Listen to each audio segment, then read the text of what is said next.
வருமானம் உண்டு, ஆனால் அதுக்கு நிகரான செலவு உண்டு, அல்லது வருமானத்தின் அளவு கம்மியாக உண்டு, ஆஸ் யூஷுவல் மாதிரி.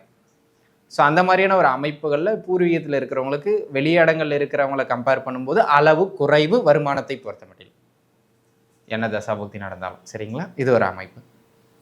அதனை அடுத்ததாக இந்த காலகட்டம் வேறு எதற்கு சிறப்பான அமைப்பு அப்படின்னு கேட்டிங்கன்னா, இந்த கொடுக்கல் வாங்கல் பண்ணுற ஒரு சிலர் இருப்பீங்க. உங்களுக்கு பணம் வராமல் இருந்திருக்கலாம், நீங்கள் கொடுத்த பணம் வராமல் இருந்திருக்கலாம். இப்போ போய் கேளுங்க, முழுசாக வரலனாலும் கொஞ்சம் நஞ்சம் வந்து சேர்ந்துடும். இந்த மாதம் பெருசாக கொடுக்காதீங்க, அது பின்னாடி பார்ப்போம். கொஞ்சம் நஞ்சம் வந்து சேர்ந்துடும் சரிங்களா. அந்த மாதிரியான ஒரு அமைப்புடைய காலகட்டம்.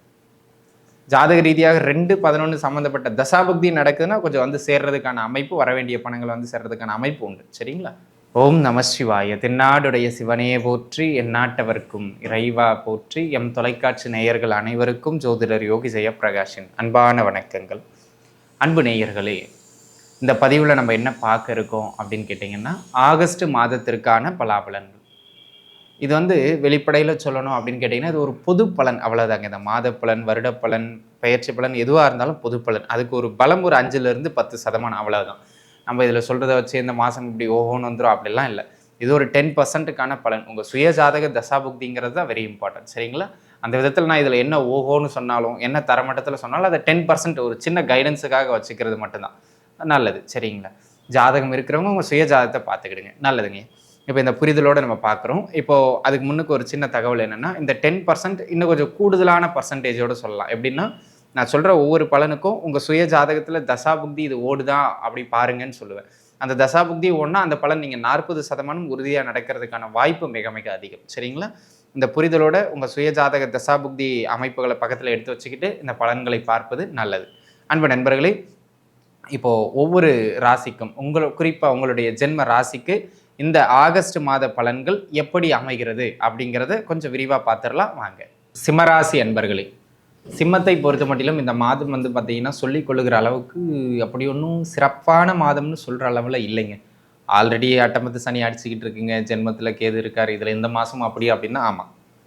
ஏன்னா சும்மா நீங்கள் இது இப்படி வந்துடும் அப்படி வந்துடும் ஓஹோன்னு வந்துடுவீங்க அப்படிலாம் ஒன்றும் கிடையாது. ஓப்பனாக சொல்லணும்னா சரிங்களா. இந்த மாதம் நான் உங்களுக்கு பெருசாக இழுத்து பலன் சொல்கிற அளவில் பெருசாக ஒன்றும் கிடையாதுங்க.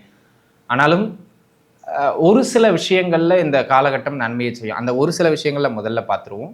ஃபஸ்ட்டு பாயிண்ட், வெளியூர் வருமானங்களுக்கான அமைப்பு சிறப்பு. அதாவது வெளிநாடு போகணும்னு முயற்சிக்கிறவங்க, வெளியூர் போகணும்னு முயற்சிக்கிறவங்க இந்த காலகட்டத்தில் முயற்சிக்கலாம். கோட்சாரத்தின் அடிப்படையில் ஒரு வாய்ப்பு உண்டு. சரி, எல்லாருக்கும் அந்த வாய்ப்பு கிடச்சிருமான்னா அங்கே தான் செக். ஜாதகமும் ஒத்துழைக்கணும். கோச்சாரம் நீங்கள் முயற்சி பண்ணுறதை மட்டும்தான் சொல்லும், ஜாதகம் தான் நீங்கள் போவீங்களா இல்லையான்னு சொல்லும் சரிங்களா. அந்த மாதிரியான ஒரு அமைப்புகளில் இந்த காலகட்டம் வெளிநாடு முயற்சிகளுக்கு வாய்ப்பு நல்லா இருக்குது. ஜாதக ரீதியாகவும் 12ஆம் இடமோ 8ஆம் இடமோ அல்லது 9ஆம் இடமோ சம்பந்தப்படுகின்ற தசாபுக்தியும் நடைபெறுமானால் இந்த காலகட்டம் உறுதியாக நீங்கள் வெளியூர் அல்லது வெளிமாநிலம் அல்லது வெளிநாடு வெளியிட பயணங்களை தாராளமாக துவங்கலாம். தசாபுக்தி நடக்கலைங்க அப்போ நடக்காது, அவ்வளவு. என்னங்க எப்படி முடிச்சிட்டிங்க அப்படின்னா, ஆமாம், தசாபுக்தி இல்லாமல் எதுவும் நடக்காது. ஸோ இந்த காலகட்டம் அதில் எந்த மாற்று கருத்தும் கிடையாது சரிங்க. அப்போ சொந்த ஊரில் இருக்கிறவங்களுக்கு வருமானம் உண்டு, ஆனால் அதுக்கு நிகரான செலவு உண்டு, அல்லது வருமானத்தின் அளவு கம்மியாக உண்டு, ஆஸ் யூஷுவல் மாதிரி. ஸோ அந்த மாதிரியான ஒரு அமைப்புகளில் பூர்வீகத்தில் இருக்கிறவங்களுக்கு வெளியிடங்களில் இருக்கிறவங்களை கம்பேர் பண்ணும்போது அளவு குறைவு வருமானத்தை பொறுத்த மட்டும் என்ன தசாபுக்தி நடந்தாலும் சரிங்களா. இது ஒரு அமைப்பு. அதனை அடுத்ததாக இந்த காலகட்டம் வேறு எதற்கு சிறப்பான அமைப்பு அப்படின்னு கேட்டிங்கன்னா, இந்த கொடுக்கல் வாங்கல் பண்ணுற ஒரு சிலர் இருப்பீங்க. உங்களுக்கு பணம் வராமல் இருந்திருக்கலாம், நீங்கள் கொடுத்த பணம் வராமல் இருந்திருக்கலாம். இப்போ போய் கேளுங்க, முழுசாக வரலனாலும் கொஞ்சம் நஞ்சம் வந்து சேர்ந்துடும். இந்த மாதம் பெருசாக கொடுக்காதீங்க, அது பின்னாடி பார்ப்போம். கொஞ்சம் நஞ்சம் வந்து சேர்ந்துடும் சரிங்களா. அந்த மாதிரியான ஒரு அமைப்புடைய காலகட்டம். ஜாதக ரீதியாக 2-11 சம்மந்தப்பட்ட தசாபுக்தி நடக்குதுன்னா கொஞ்சம் வந்து சேர்றதுக்கான அமைப்பு, வர வேண்டிய பணங்கள் வந்து சேர்றதுக்கான அமைப்பு உண்டு சரிங்களா. இது ஒரு அமைப்பு. அதே போல் அன்பு நண்பர்களே, இந்த காலகட்டம் சுப விரயங்களை ஏற்படுத்துறதுக்கான வாய்ப்பு மிக மிக அதிகம். ஒரு பொருள் வாங்குறது, ஒரு இடம் வாங்குறது, ஒரு சொத்து வாங்குறது, இந்த மாதிரியான அமைப்புகளில் சுப விரயங்களை ஏற்படுத்தக்கூடியது மாதிரியான ஒரு நல்ல காலகட்டமாக இந்த காலகட்டம் அமைகிறது. இந்த காலகட்டத்தை பொறுத்த மட்டிலும் சுப செலவுகள், சுப விரயங்கள் அதிகரித்து கொண்டிருக்கின்றது மாதிரியான ஒரு மாதம். ஆக ஜாதக ரீதியாகவும் 12ஆம் இடம் சம்பந்தப்பட்டோ அல்லது 3ஆம் இடம் சம்பந்தப்பட்டோ தசாபுக்தியும் நடக்கிறது என்றால் மனப்பூர்வமான நல்ல செலவுகளை நீங்கள் செய்வீர்கள். அது ஒரு உருப்படியான ஒரு காரியத்துக்காக இருக்கும், இல்லை ஒரு பொருட்சேர்க்கைக்காக இருக்கும். அந்த விதத்தில் ஒரு மன மகிழ்வான செலவாக அமையும். அதில் எந்த விதமான மாற்று கருத்தும் கிடையாது.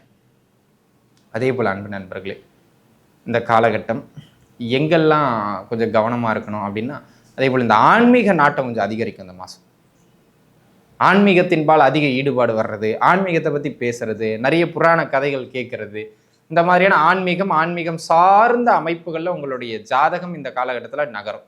ஜாதக ரீதியாகவும் 5ஆம் இடம் இல்லை 9ஆம் இடம் அல்லது இவங்க சனி சம்பந்தப்பட்ட தசாபுக்தி உங்களுக்கு நடக்கின்றது என்றால் உறுதியாக இந்த காலகட்டம் ஆன்மீக பற்று, ஆன்மீக நாட்டம், ஆன்மீகம் சார்ந்த உயர்வுகள் கிடைக்கிறது மாதிரியான அமைப்புடைய காலகட்டம்.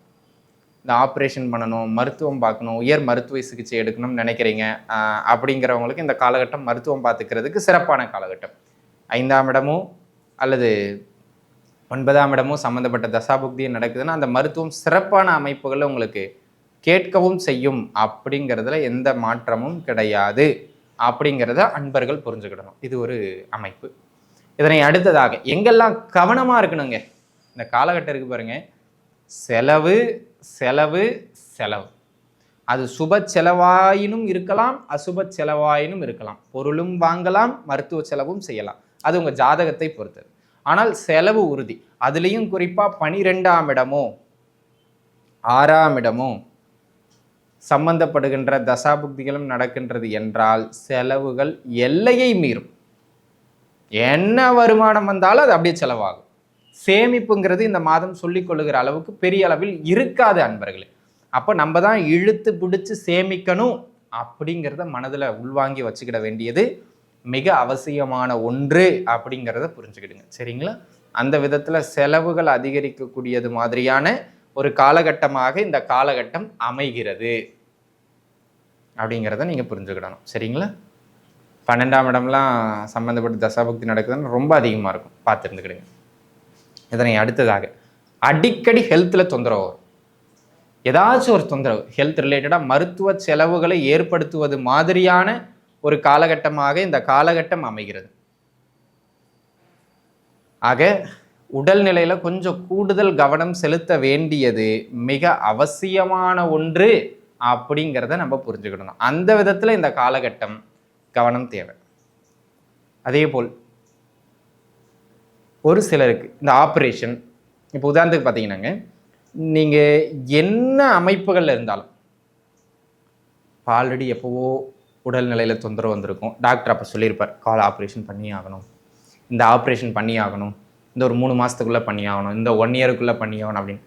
அப்போது எப்போவோ பண்ண வேண்டிய ஒரு ஆப்ரேஷன்லாம் இப்போ பண்ணுறதுக்கான நேரம் வந்துடும்.